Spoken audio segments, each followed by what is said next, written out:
কিছুদিন পর থেকে ভাবি আমাকে ছোটখাটো কাজ করতে বলতেন, যেমন তার শাড়ি ঠিক করা, ব্লাউজের স্ট্রিং বাঁধা, নেকলেস পরিয়ে দেওয়া। একদিন তিনি বললেন, আমার নাইটির হুকগুলো ঠিক করে দাও।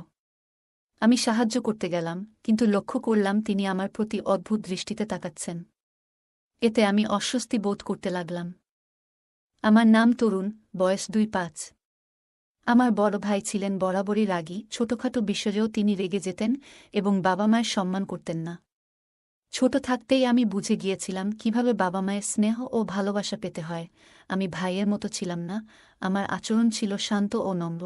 আমি সবার সাথে কথা বলতাম, যেখানে আমার ভাইয়ের আচরণ ছিল বিরক্তিকর। একদিন সে নিজের বিয়ের জন্য বাড়িতে হট্টগোল শুরু করে। বাবা মা তার বিয়েতে রাজি ছিলেন না, কারণ তিনি তাদের সম্মান করতেন না। মা ভয় পেয়েছিলেন যে ভাই হয়তো তার স্ত্রীকেও সম্মান করবে না, কিন্তু ভাইও মেয়েটিকে ভালোবাসতেন। সেই মেয়ে তার অফিসে কাজ করত। অবশেষে তারা বিয়ে করলেন এবং ভাই তার নতুন স্ত্রীকে নিয়ে আমাদের বাড়িতে আসেন। ধীরে ধীরে ভাইয়ের আচরণে পরিবর্তন আসতে শুরু করল। তিনি সবার সাথে ভালো থাকতে শুরু করেন। আমার স্কুলের পড়াশোনা প্রায় শেষের পথে। বড় ভাই চলে যাওয়ার প্রস্তুতি নিলেন এবং মা বাবা আমাদের মধ্যে কেউই তাকে বাধা দিল না। আমরা চেষ্টা করেছিলাম বোঝাতে, কিন্তু তারা কেউই ঝগড়ার আসল কারণ বুঝতে রাজি ছিল না। আমার বোনকে সেই দিন বাড়ি ছাড়তে হয়েছিল। মা আমাকে কিছু জানায়নি। ভাই আর বোন নিজেদের পছন্দে বিয়ে করেছিল। তারা প্রথমে সুখে ছিল, কিন্তু ১ বছরের মধ্যেই তাদের মধ্যে ঝগড়া শুরু হয়। নিজেদের পছন্দে বিয়ে করেও তারা একে অপরকে ছেড়ে যেতে রাজি ছিল। ভাইয়ের বিরুদ্ধে নানা অভিযোগ ছিল, আর ছোটবেলা থেকেই আমি তার থেকে দূরে থাকতে চেয়েছিলাম। একদিন ভাই সিদ্ধান্ত নিয়ে অন্য শহরে চলে যাবে কাজ করতে।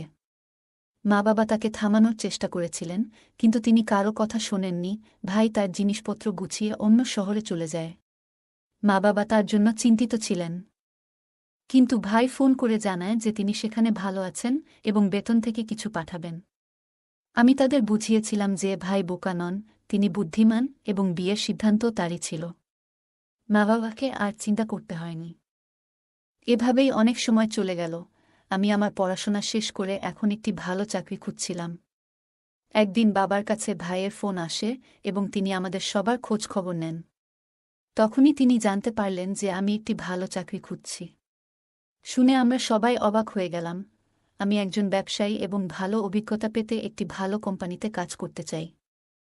একদিন বাবা অনুরোধ করলেন, ভাই আমাকে তার জায়গায় কাজ করতে পাঠানোর কথা বললেন, কারণ তিনি কিছুদিনের জন্য দূরে থাকবেন এবং তার কোম্পানি ব্যবসার কাজে কানাডায় যাবে। ভাই জানালেন, তিনি বিয়ে করেছেন এবং তার স্ত্রীকে শহরে একা রেখে যেতে পারবেন না। তিনি বললেন, দুঃখিত, আমি তোমাকে জানাইনি। কিন্তু আমার বিয়ে হয়েছে মাত্র ১ মাস। তার স্ত্রী খুবই সংস্কৃতিমনা ও সুন্দর। তারা দুজনেই এই শহরের বাসিন্দা এবং খুব খুশিতে একসাথে আছেন। আমার গল্পগুলো তোমরা শুনো, কিন্তু সাবস্ক্রাইব করো না। দয়া করে গল্পগুলো ভালো লাগলে চ্যানেলটি সাবস্ক্রাইব করো। ভাই তার প্রথম স্ত্রীকে ডিভোর্স দিয়ে নতুন মেয়েকে বিয়ে করেছেন। বাবা অনুরোধ করায় ভাই আমাকে তার সাথে পরিচয় করিয়ে দিতে রাজি হলেন। তিনি বললেন, তরুণকে আমার জায়গায় পাঠাতে হবে, এতে সে কাজের অভিজ্ঞতা পাবে এবং আমার স্ত্রীও বাড়িতে একা থাকবে না। আমি এবং তরুণ রেখে কানাডা থেকে ফিরে আসতে পারব। বাবার মেজাজ একটু খারাপ হতে পারে ভাইয়ের বিয়ের কারণে। তবে এবারও তিনি রাজি হলেন এবং ঠিক করলেন আমি ভাইয়ের জায়গায় কাজ করব এবং তার বাড়িতে থাকব। আমি সেখানে গিয়ে দেখলাম ভাই খুব খুশি। আমাকে দেখে তিনি বললেন, এখন তোমার আগমন নিয়ে আর চিন্তা করতে হবে না, চল যাই। আমার ভাইয়ের আচরণ এখন অনেকটাই নরম হয়েছে, তবে তিনি সবসময় বাবা মার সাথে কড়া ছিলেন। একদিন তিনি বললেন, তোমার ভাবির সাথে পরিচয় করিয়ে দিই। তাকে তোমার কথা বলার পর থেকেই সে তোমার জন্য অধীর আগ্রহে অপেক্ষা করছে। প্রথমে সে চিন্তিত ছিল, একা এখানে কিভাবে থাকবে। তবে আমি বলার পর যে তুমি তার যত্ন নেবে, সে খুব খুশি হয়েছে। আমি যখন ভাইয়ের বাসায় পৌঁছালাম, তখন ভাবি দরজা খুললেন। তার বয়স ছিল কম, প্রায় ২-১ বছর, এবং তিনি খুবই সুন্দরী। তার চেহারার উজ্জ্বলতা দেখে আমি মুগ্ধ হয়ে গেলাম। এর আগে কোনো মেয়ের প্রেমে পড়িনি, কিন্তু ভাবি কালো, লম্বা চুল আর সৌন্দর্যে পাগল হয়ে গেলাম। ভাইকে দেখে বুঝতে পারছিলাম না কিভাবে এমন একজন সাধারণ চেহারার মানুষের সাথে ভাবি বিয়ে করেছেন। ভাই আমাকে স্বপ্ন থেকে জাগিয়ে বললেন, তরুণ, এটা তোমার ভাবি, তুমি তার সাথে দেখা করবে না? আমি দ্রুত সালাম দিয়ে ঘরের ভিতরে চলে এলাম। ভাবি চা তৈরি করছিলেন, আর আমি বারবার তার দিকে তাকাচ্ছিলাম। ভাইয়ের বয়স ছিল ৩-২ আর ভাবি ২-৩। ভাবছিলাম এমন সুন্দর একজন মেয়ে কিভাবে এত বড় বয়সের মানুষের সাথে বিয়ে করলেন। তার নাম ছিল কাজল। তিনি জানালেন তিনি আগামীকাল কানাডা চলে যাচ্ছেন। এরপর আমাকে একটি ফাইল দিয়ে বললেন, তোমাকে আমার কাজগুলো করতে হবে। কোনো সমস্যা হলে ফোনে জানিও, আমি কোম্পানির ঠিকানা পাঠিয়েছি। সেখানে গিয়ে সব তথ্য পাবে। আমি সব বলে রেখেছি। ভাই কানাডায় যাওয়ার সময় বললেন, তোমার ভাবি কিছুদিন আগে সিডি থেকে পড়ে গিয়েছিল এবং এখনও ব্যথায় কষ্ট পাচ্ছে। তাকে ডাক্তারের কাছে নিয়মিত নিয়ে যেতে হবে এবং তার যত্ন নেওয়া তোমার দায়িত্ব। তার মা বাবাও এখানে নেই, তাই তুমি ছাড়া আর কেউ নেই। আমি আশ্বাস দিলাম, তুমি চিন্তা করো না, আমি ভাবির যত্ন নেব। ভাই যখন রওনা হলেন, আমি এবং কাজল ভাবি একসাথে থেকে খুব কম কথাই বলতাম। আমি ঠিকানা নিয়ে ভাইয়ের অফিসে গেলাম এবং তার পরিবর্তে কাজে যোগ দিলাম। অফিসে কাজের পরিবেশ ছিল চমৎকার, সহকর্মীদের সাথে ভালো বন্ধুত্ব হয়ে গেল। বাসায় ফিরে ভাবির সাথে খোলামেলা কথা বলতাম। একদিন দেখলাম ভাবি নাইটি পরে খুব সুন্দর লাগছিল। তিনি কফি বানাচ্ছিলেন, আমি নিজেও বানাতে চেয়েছিলাম, কিন্তু তিনি আমাকে বাধা দিয়ে বললেন, কোথায় যাচ্ছ? আমি তোমার জন্য কফি বানাচ্ছি। আমরা টেরেসে বসে কফি খেলাম, সেখানে ঠান্ডা হাওয়া বইছিল। আমি হঠাৎ অস্বস্তি বোধ করছিলাম, তাই তাকে বললাম, তুমি বারান্দায় একটু একা থাকো, আমি জরুরি কাজে ব্যস্ত। কিছুক্ষণ পর ভাবি কফি নিয়ে আমার রুমে এলেন। কফি দিতে গিয়ে কিছু কফি আমার জামায় পড়ে গেল। তিনি ভয় পেয়ে আমার জামা পরিষ্কার করতে লাগলেন, তখন আমি একটু অস্বস্তি বোধ করলাম। আমি সরে এসে বললাম, আপনি ঘরে যান, আমি ঠিক আছি। বাথরুমে গিয়ে নিজেকে বুঝালাম যে তিনি আমার ভাবি এবং তার সম্পর্কে ভুল ভাবা ঠিক হবে না। অফিসের ছুটির দিনে আমরা শপিং করতে গেলাম এবং কিছু জামাকাপড় কিনলাম। সেদিন জানলাম ভাবির বয়স ২১ বছর। তিনি বললেন, তোমার ভাই আমার জীবন বাঁচিয়েছিলেন। তখন থেকেই আমাদের সম্পর্ক তৈরি হয়েছিল। আমি বড় হতে থাকলাম, যদিও আমি একজন এতিম মেয়ে, ছোটবেলা থেকেই চাচা খালার বাড়িতে থেকেছি, কিন্তু তারা আমাকে খুব খারাপ ব্যবহার করত। একসময় তোমার ভাইয়ের সাথে পরিচয় হল। তার সমর্থন পেয়ে আমরা বিয়ে করার সিদ্ধান্ত নিলাম। আমি জানতাম তার একবার ডিভোর্স হয়েছে, কিন্তু তবুও আমি তাকে পছন্দ করতাম এবং সে আমাকে। তাই বিয়ে করে আমরা সুখী জীবন শুরু করি। আমাদের বিয়ের কথা তোমাদের পরিবারকে জানানো হয়নি, কারণ তারা হয়তো ভাববে তাদের ছেলে একজন এতিম মেয়েকে বিয়ে করে বাড়িতে এনেছে, তাও যৌতুক ছাড়াই। আমি বললাম, আমার মা বাবা ভালো মানুষ, কিন্তু ভাই বিয়ের পর অনেক বদলে গেছে। সে এখন আগের চেয়ে অনেক নরম স্বভাবের। কাজল ভাবি সব ছেড়ে আমাকে যত্ন নেওয়ার দায়িত্ব নিয়েছিল। কিন্তু ভাই কানাডায় যাওয়ার পর থেকে আমি লক্ষ্য করলাম ভাবি নতুন জামাকাপড় পরছে, যা দেখে আমি অবাক হলাম। কেননা তার পুরানো পোশাকের সাথে এই পরিবর্তনটা বেশ চোখে পড়ল। আমি ভাবলাম হয়তো তিনি এসব বিষয়ে খুব একটা পাত্তা দেন না। তার চোখে আমি ছোট ভাইয়ের মতো, তাই সে আমার সামনে আরামে এমন জামাকাপড় পরছে। আমি অফিসের কাজে ব্যস্ত হয়ে পড়লাম। বস আমার কাজ দেখে খুব ইমপ্রেসড হলেন এবং আমাদের একটি প্রজেক্টে কাজ করার জন্য আমন্ত্রণ জানালেন। আমি বাড়িতে রাতের খাবারের জন্য তাকে আমন্ত্রণ জানালাম। আমার বন্ধু শান্তকেও আমন্ত্রণ জানালাম, কারণ সে আমাকে অনেকবার হোটেলে পার্টি দিয়েছে। শ্বশুরও খুব ভালো রান্না করতেন। শান্ত এসে ধীরে ধীরে আমাদের বাড়িতে আসা শুরু করল এবং ভাবির আচরণে মুগ্ধ হলেন। ভাবি মাঝে মাঝে আমাদের জন্য চা ও নাস্তা নিয়ে আসতেন এবং আমাদের সাথে সময় কাটাতেন। শান্ত বলত, ভাবির আচার ব্যবহার অনেক ভালো। তোমার ভাবিকে দেখে মনে হচ্ছে তিনি আমাদের ভালো বন্ধু। একদিন শান্ত জিজ্ঞাসা করলেন, আপনি কতদূর পড়াশোনা করেছেন? এতে ভাবির মুখ ম্লান হয়ে গেল। তিনি বললেন, আমার চাচা খালা আমাকে শুধু উচ্চ বিদ্যালয় পর্যন্ত পড়িয়েছেন। এরপর তারা আর পড়াশোনার জন্য টাকা খরচ করতে চায়নি, তাই আমি পড়াশোনা ছেড়ে দিয়েছিলাম। আমি বললাম, এখন তুমি পড়াশোনা করতে পারো। আমার ভাই তোমাকে এই বিষয়ে সমর্থন করবে। আমাদের শহরে খুব ভালো স্কুল আছে। চাইলে তুমি বাড়িতে প্রাইভেট পড়তেও পারো। ভাবি বললেন, আমি কয়েকদিন আগে আহত হয়েছিলাম, যার কারণে শরীরে ব্যথা হয়। আমি এখন পড়াশোনা করতে পারি না, কারণ আমি বিবাহিত এবং আমাকে পরিবারের যত্ন নিতে হয়। ভবিষ্যতে সন্তান হলে আমি পড়াশোনা চালিয়ে যাব। তার কথা শুনে আমি ও শান্ত ভাবিকে আরও উৎসাহিত করলাম। এভাবে আমাদের নতুন জীবনের শুরু হলো, যেখানে আমি ভাবিকে আরও ভালোভাবে চিনলাম এবং আমরা সবাই একসাথে সুখে থাকতে শিখলাম। আমি আমার ভাবিকে বললাম, তুমি খুব ভালো একটা বুদ্ধি দিয়েছ। আমরা সিদ্ধান্ত নিলাম যে তাকে ভর্তি করাবো, কিন্তু ভাবি বলল, এই সিদ্ধান্ত নেওয়ার আগে তোমার ভাইয়ের অনুমতি নিতে হবে। তার অনুমতি পাওয়ার পরেই ভাবি ভর্তি হতে রাজি হল। তিনি বললেন, পড়াশোনার আমার খুব শখ ছিল। আমি বললাম, সবকিছু আমি সামলে নেব, তোমার চিন্তা করার দরকার নেই। ভাবি চিন্তিত মুখে বললেন, কিন্তু আমি স্কুলে গেলে সবাই ঠাট্টা করবে। আমি প্রাইভেট পড়াশোনা করতে চাই, কিন্তু বাসায় বসে পড়লে অনেক কিছুই বুঝতে পারব না। আমি তাকে আশ্বস্ত করলাম, তুমি চিন্তা করো না, আমি তোমাকে সব বুঝিয়ে দেব। আমি তাকে একটি প্রাইভেট স্কুলে ভর্তি করালাম, যেখানে সে বাসায় বসেই পড়াশোনা করতে পারবে। ভাবি এতে খুব খুশি হল। আমি নিয়মিত তাকে সাহায্য করতে লাগলাম। আমাদের বন্ধুত্ব আরও গভীর হতে থাকল এবং ভাবি আমার পরিবারের প্রশংসা করল। এক রাতে ভাবি আমাকে তার রুমে ডেকে নিয়ে গেলেন। তিনি বললেন, আমার পিঠে খুব ব্যথা হচ্ছে, ডাক্তার তেল দিয়েছে। কিন্তু তোমার ভাই যখন মালিশ করত তখন আরাম হতো। এখন সে নেই, তুমি একটু সাহায্য করবে?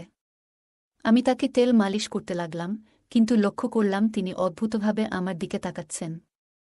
দ্রুত কাজ শেষ করে বললাম, আমার ঘুম আসছে, এবং রুমে চলে এলাম।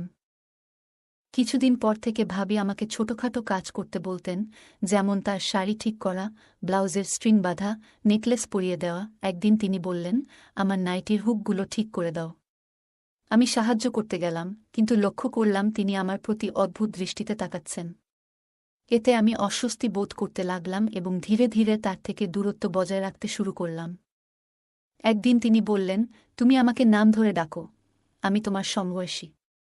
আমি বললাম, না, তুমি আমার ভাবি, আমি তোমাকে সম্মান করতে চাই। এরপর এক রাতে দরজায় টোকা পড়ল। ভাবি এসে বললেন, আজ রাতে তোমার রুমে ঘুমাবো, বাইরে বজ্রপাত হচ্ছে, আমি খুব ভয় পাচ্ছি। আমি বললাম, তুমি শুয়ে পড়ো, আমি জেগে থাকব। এভাবে আমাদের সম্পর্কের মধ্যে কিছুটা দূরত্ব আসতে লাগল, কিন্তু আমি তাকে সম্মানের সাথে সবসময় সাহায্য করে যেতাম। আমি আমার ভাবিকে বললাম, তুমি এত বড় হয়ে ভয় পেও না, আমি তোমার কাছেই আছি। তুমি যদি কোনো সমস্যা অনুভব করো, আমাকে জানাও। তিনি আমার কথায় কান্না দিয়ে আমার বিছানায় শুয়ে পড়লেন। আমি কিছুটা অস্বস্তি নিয়ে পাশে দাঁড়িয়ে রইলাম। তিনি বললেন, তুমি ওখানে কেন দাঁড়িয়ে আছো? এসে শুয়ে পড়ো।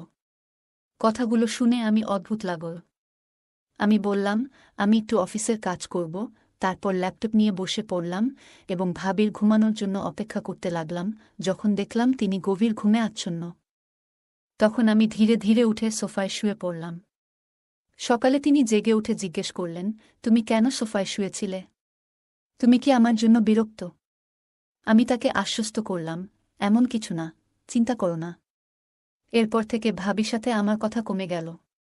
আমি কাজে ব্যস্ত থাকতাম, আর সে মাঝে মাঝে অভিযোগ করত, তুমি আগের মতো আর আমার সাথে কথা বলো না, আমাকে কোথাও নিয়ে যাও না। আমি বললাম, অফিসের কাজে অনেক চাপ, তাই তোমার জন্য সময় বের করতে পারছি না। বলে দুঃখ প্রকাশ করে নিজের রুমে চলে গেলাম এবং দরজা বন্ধ করলাম। কিন্তু সেই রাতেই তিনি আবার আমাকে ডেকে বললেন, আমার কোমরটা একটু মালিশ করে দাও। আমি মালিশ করতে লাগলাম। হঠাৎ তিনি উঠে বসে বললেন, তুমি কি পছন্দ করো সেটাও তো বলো না। আমি বললাম, বই পড়তে আর ঘোড়ায় চড়তে পছন্দ করি। তিনি বললেন, আমিও ঘোড়ায় চড়তে ভালোবাসি। তার কথায় আমি অদ্ভুতভাবে অস্বস্তি বোধ করলাম। আমার শরীর ঘামে ভিজে গেল এবং আমরা দুজনই নীরবে বসে রইলাম। আমি দ্রুত নিজেকে সামলে নিয়ে বললাম, আপনি কি কিছু বলতে চান? তিনি কিছুটা বিভ্রান্ত হয়ে বললেন, তুমি আমাকে ভুল বুঝছ। আমি বললাম, আমি কিছুই ভুল বুঝিনি। বলেই তার রুম থেকে বেরিয়ে এলাম। কিছুদিন পর আমি অফিসে অসুস্থ বোধ করলাম। হঠাৎ শুনি, আমার ভাবি রুম থেকে আমার বন্ধু শান্তের হাসির আওয়াজ ভেসে আসছে। শান্ত বলেছিল সে আজ একটি বিয়েতে যাচ্ছে, কিন্তু সে আমার ভাবির সাথে এখানে কি করছে সেটা আমার কাছে স্পষ্ট ছিল না। আমার কিছু সন্দেহ ছিল, কিন্তু এখন শান্ত আমার সাথে মিথ্যে বলছে। আমি ভাবিনি সে এখানে আসবে। আমি চুপচাপ দাঁড়িয়ে তাদের কথা শুনলাম। তারা আমাকে নিয়ে মজা করছিল। ভাবি বলল, তোমার বন্ধু তরুণ একজন বোকা। আমি কতবার তাকে এটা দেখিয়েছি। তার মধ্যে কোনো পুরুষালী গুণ নেই, তাই সে সবসময় আমার কাছ থেকে লুকিয়ে থাকে। তুমি বরং ম্যানলি, শান্ত হেসে বলল, তরুণকে ছেড়ে দাও, সে ভীতু। আমি হতবাক হয়ে দেখলাম, যা আমার ভাইয়ের অধিকার ছিল তা অন্য কেউ ভোগ করছে। আমার রাগ চরমে উঠল। আমি ঠিক করলাম, ভাইকে সব বলবো। আমি ভাইকে বললাম ভাবির প্রতিটি কাজ সম্পর্কে। এতে ভাবি রেগে গেল। 2 দিন পর ভাই বাড়ি ফিরল এবং ভাবিকে মারধর করে বলল, তুমি পাগলি। আমি তোমাকে ইমপ্রেস করতে বলেছিলাম। ভাই আরও বলল, তরুণ, আমি একজন পুরুষ নই এবং আমার পরিবারের উত্তরাধিকারী চেয়েছিলাম। আমার প্রথম স্ত্রীও আমাকে নপুংসক বলেছিল। তাই আমি চাইছিলাম তুমি আমার বউয়ের সাথে সম্পর্ক স্থাপন করো, যাতে আমার বউ তোমার সন্তানের মা হতে পারে। আমি স্তব্ধ হয়ে গেলাম। ভাবি বলল, আমি অনেক চেষ্টা করেছি তোমার ভাইকে ইমপ্রেস করার, কিন্তু সে আমার জালে আটকা পড়েনি। এখন আমি তার বন্ধুকে দত্তক নিয়েছি। আমি আমার কানকে বিশ্বাস করতে পারছিলাম না। ভাই হঠাৎ আমার মাথায় লাঠি দিয়ে আঘাত করলে আমি অজ্ঞান হয়ে যাই। যখন আমি জেগে উঠলাম, দেখি হাত পা বাঁধা। বাইরে থেকে শোনা গেল, ভাই বলছে, ওকে ঘরে বন্দি রাখতে হবে, যাতে সব সত্যি বলে না দেয়। ভাবি বলল, আমি ঘুমের ওষুধ খাইয়ে দেব। আমি পালানোর চেষ্টা করলাম, কিন্তু জানালার দিকে তাকাতেই দেখি শান্ত রুমে ঢুকছে। সে আমাকে খুলতে শুরু করল। আমি রেগে গিয়েছিলাম, কিন্তু সে বলল, তোমার ভাবি খারাপ মহিলা। আমি জানতে পেরেছি তোমার ভাবি আর ভাইও জড়িত। তাই আমি তোমাকে বাঁচাতে এসেছি। আমার হৃদয়ে তার প্রতি ভালোবাসা বেড়ে গেল। আমরা দুজনেই সেখান থেকে পালিয়ে গেলাম। মাঝে মাঝে সত্য বলাই কঠিন হয়ে যায়। আমার বাবা মাকে পুরো ঘটনা জানাতে হয়েছিল। তারা দ্রুত বাড়ি আসতে বললেন। বাড়ি পৌঁছাতেই বাবা আমার ভাইকে ফোন করে বললেন যে তিনি আর তার মুখ দেখতে চান না এবং সম্পত্তি থেকে উচ্ছেদ করছেন। বাবা মা বললেন, তুমি ছোটবেলা থেকে জেদি আর খারাপ আচরণ করেছ, কিন্তু এমন জঘন্য কাজ করবে ভাবিনি। বাবা মা ভাইয়ের সাথে সব সম্পর্ক ছিন্ন করলেন। ভাই ক্ষমা চেয়েছিল, কিন্তু বাবা মা তা শুনেননি। তারা আমাকে জড়িয়ে ধরে ঈশ্বরকে ধন্যবাদ জানালেন যে আমি নিরাপদে ফিরেছি। বললেন, তুমি এখন কোথাও যাবে না, এখানেই থাকবে আর কাজ করবে। আমি এখন আমার শহরে থাকি এবং কাজ করি। ভাইয়ের সাথে কোনো সম্পর্ক রাখিনি। সে আর আমাদের বাড়িতেও আসে না। তার খারাপ খ্যাতি মুছতে চেয়েছিল, কিন্তু সফল হয়নি। সে তার ছোট ভাইকে আড়ালে রাখার চেষ্টা করেছে, কিন্তু তার স্ত্রী এবং আমার সম্পর্কের কথা কখনো ভাবেনি। কিছু সম্পর্ক এমনই হয়। গল্পটা কেমন লাগলো জানাতে ভুলবে না। আরও মজার মজার রোমান্টিক গল্প শুনতে চাইলে ভিডিওটি লাইক, শেয়ার এবং চ্যানেলটি সাবস্ক্রাইব করতে ভুলবে না। ধন্যবাদ।